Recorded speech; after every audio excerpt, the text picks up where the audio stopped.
Many of you know that I consider myself the stock doc, and I love talking about investing. I consider myself the stock doc. Are you sure about that? Rocket Mortgage, it's a company that I really believe in, like long-term, fundamental analysis, rock solid. It's a company that I really believe in, like long-term, fundamental analysis, rock solid. Voyager Digital. I was going to make a video on this and I never did it because there's a specific reason that I'm really bullish about this company, and I don't think the market really knows about it yet. Voyager Digital announcing today it's the latest crypto firm to suspend withdrawals, deposits, and trading. Voyager Digital files for Chapter 11 bankruptcy protection just days after the broker suspended withdrawals on the platform.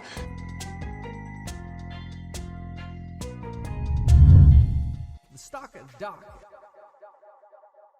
Meet Kevin's a famous investing YouTuber, the stock doc, as he calls himself, over 1.8 million subscribers, 600 million views.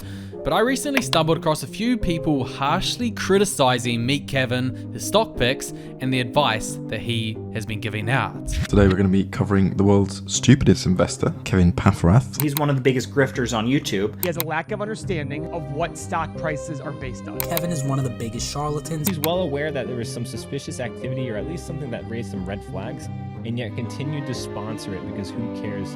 I want the money. He's most likely lost his own followers, tens of millions of dollars combined. It doesn't matter as long as Kevin is making that sweet ad revenue. And I've always been curious about Meet Kevin because he seems to be able to make so much YouTube content, an array of stock recommendations, crypto picks, macro forecasts, economic predictions, political opinions. Whatever the subject, he's got an answer for.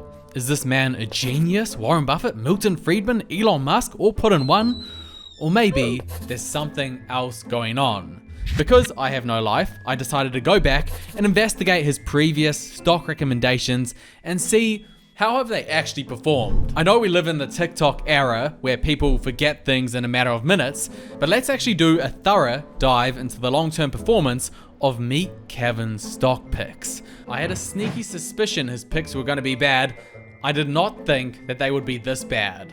I think 80 is reasonable for Coinbase, projecting to 2024. So I think this is very reasonable. And if I use that estimate for my bear case, I get to a price target of about $584, which means if I pay $400 for the stock today, I'd get about a 9.93% compounded annual return for those 4 years in my bear case scenario, assuming transactional revenue goes to zero. $580 as your bear case scenario. What is your bull case scenario? Grant Cardone is about to 10x a stock that I have over $600,000 invested in. Grant Cardone partnering with EXPI Real Estate. This, folks, this is brilliant. It's now at over $140 per share. And there's a real chance that this stock could continue to blow up. There is nothing but up for EXP stock here. No. I invest in companies that have safety of value and tremendous upside, right? No. I invest in companies that have safety of value and tremendous upside, right? I've spent the last 2 weeks researching Kevin's old videos and his stock picks.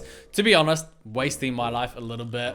And I could give you at least a dozen, maybe up to 20 examples of Meet Kevin contradicting himself and making incredibly bad stock calls. But the question is, why did people buy into the videos and the stock picks that he was giving out? Isn't it obvious that he's not a great investor? You have to remember that in 2020 and 2021, the market was running hot. SPACs were getting created, tech companies were IPOing, and there seemed to be plenty of opportunity to make money in the market. The only thing missing was people needed advice. They needed to know what stocks were going to be the next Amazon, Apple, Tesla, Google, over the next upcoming decade.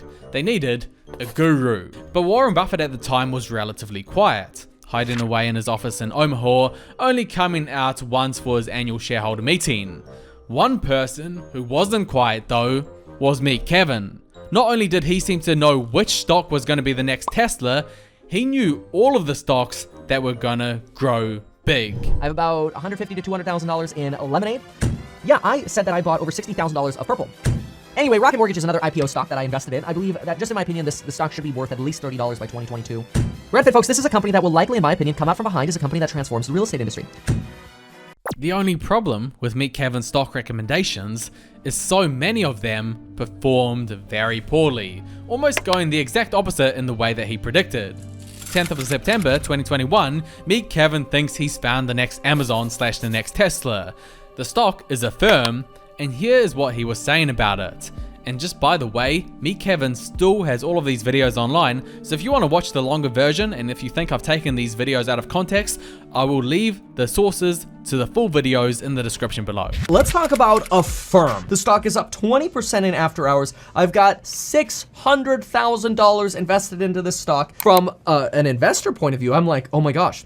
People are going to spend more money at Amazon. Amazon's growth is going to go up, and Affirm is going to partner in that growth. Affirm is like a cheap way to get your hands on growth at Amazon. I'm very, very excited about Affirm. I'm so overly excited. One of the folks who works with me says, Kevin, I've not seen you this excited about stock since Tesla. And that's kind of because, in my opinion, this is the Tesla of finance. So this video was made on the 10th of September 2021. Let's see how the supposedly Tesla of finance has performed since then.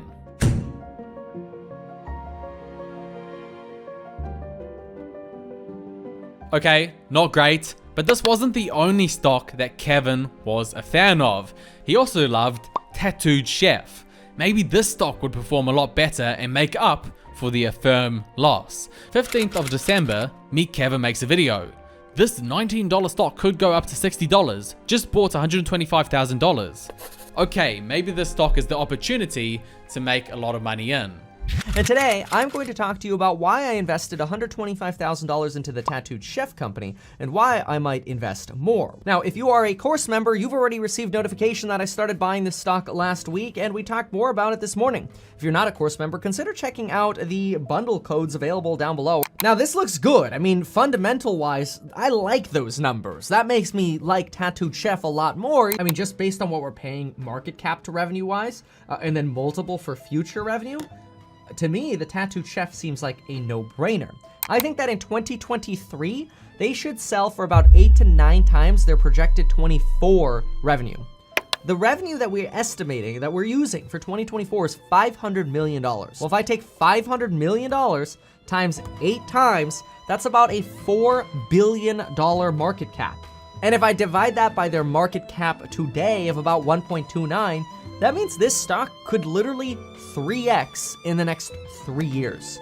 So for me, that's why I'm investing into this company. I think the downside is limited. Unfortunately for the stock members who got the early stock tip, and for the regular YouTube viewer who watched it a little later, Tattooed Chef's downside was not limited. No, the stock did not go up to $60 as per the title of the video. No, the market cap did not reach Kevin's prediction of $4 billion. Instead, the stock went down to 50 cents a share, a market cap of 45 million, down 97% in price. So in hindsight, obviously these stocks were terrible recommendations. But at the time, Kevin was very convincing. Long PowerPoint presentations on why he likes the stock, detailed calculations on their valuations, well presented, eloquent talker.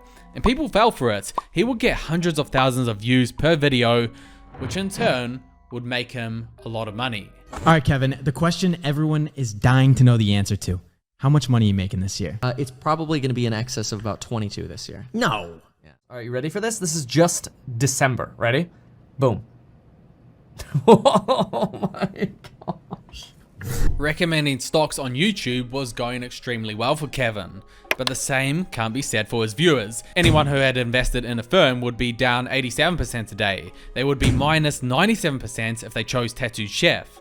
Just to put that into a little bit of perspective, the stock would need to increase 3,655% to go back just to its original price.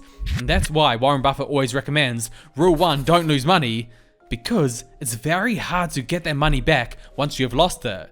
And people might think that I'm being biased here. Cooper, you've picked out his worst investments and you've done a hit piece Kathy Newman style. So to avoid any biases, I want to go over his entire portfolio and only see his largest positions and how have they performed.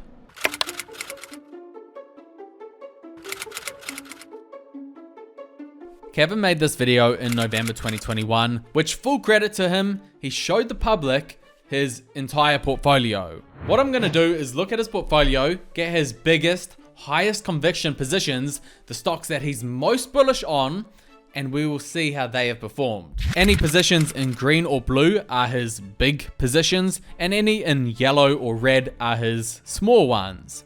His first and only large stock that did well was Apple, which went up 20.6% since then. Affirm, worth 4.5% of the portfolio, we know went down 86%. Amazon, worth 2.4%, down 30%. Phase Energy, worth 5.8%, down 26%. Etsy went down 66.5%. Alphabet went down 17%.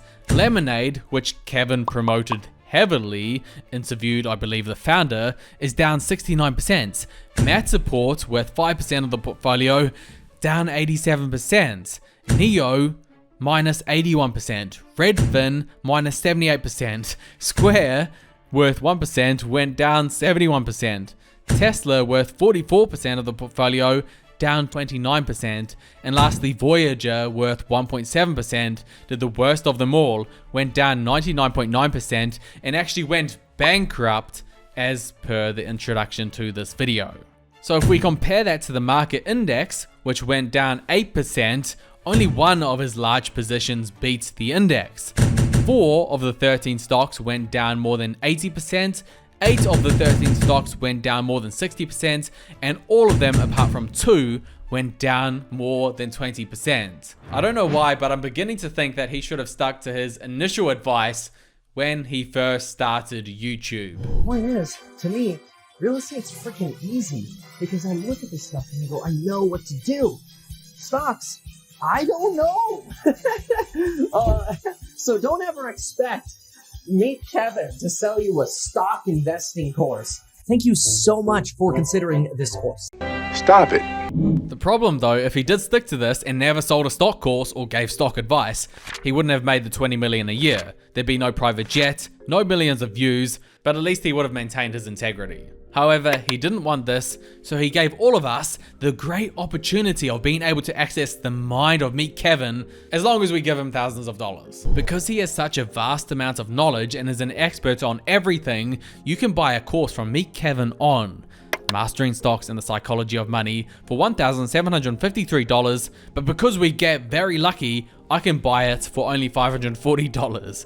He's got a course on real estate investing for $2,100, where you can build your net worth nearly instantly, apparently.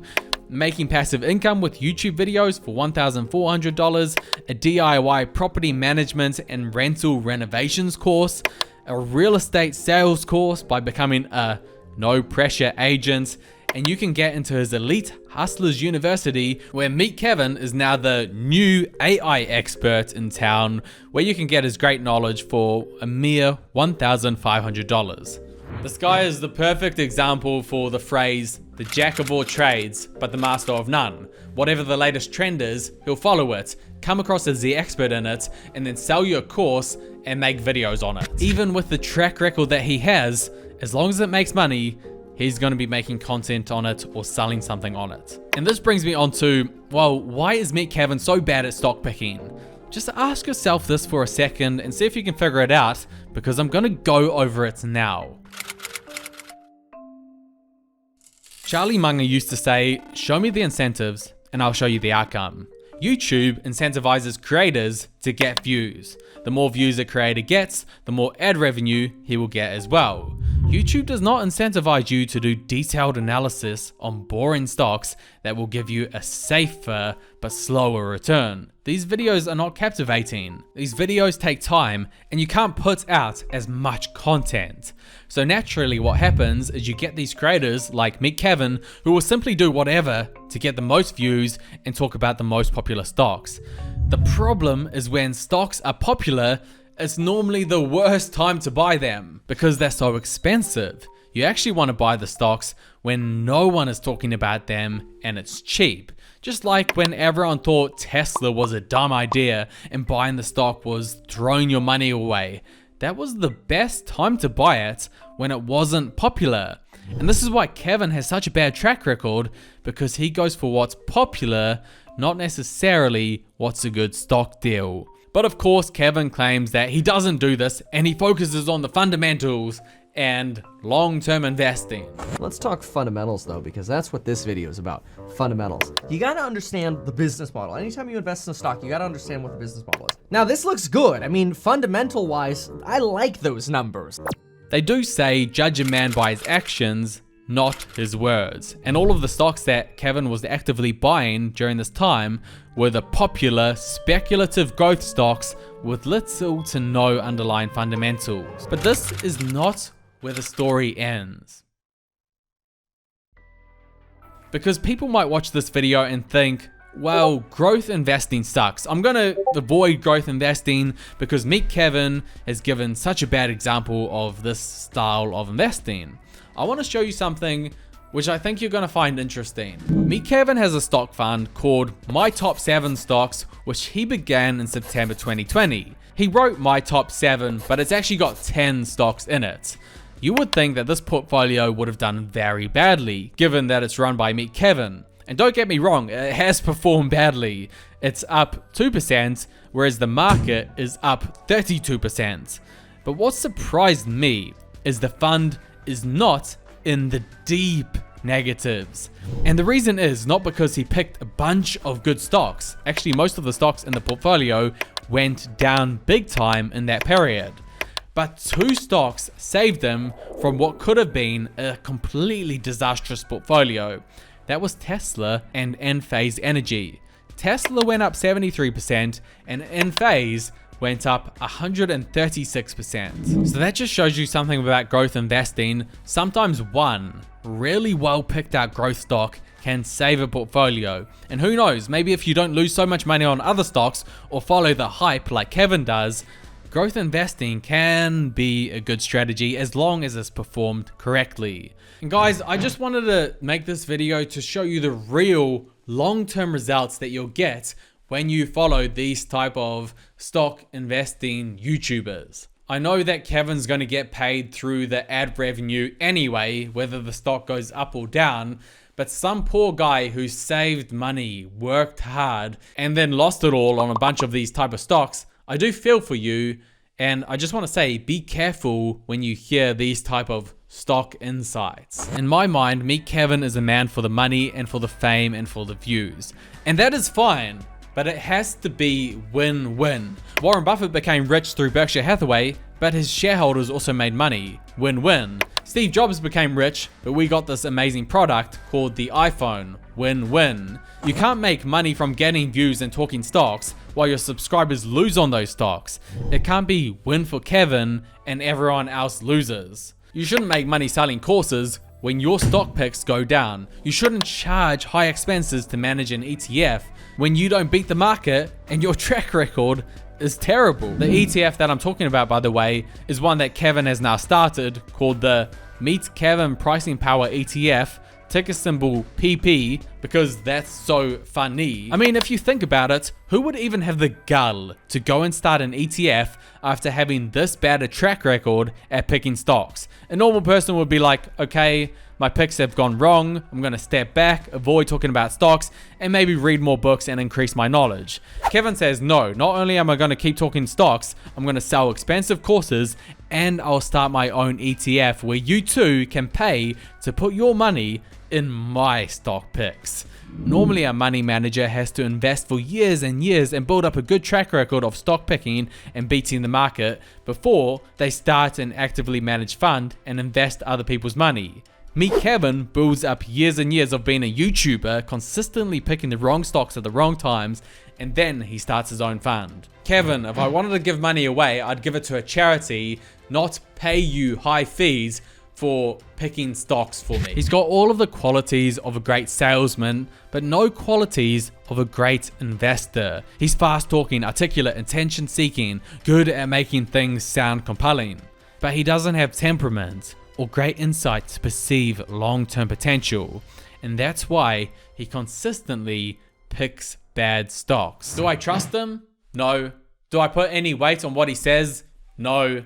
Do I enjoy being entertained by him? Yeah, I guess. Kind of. Not really.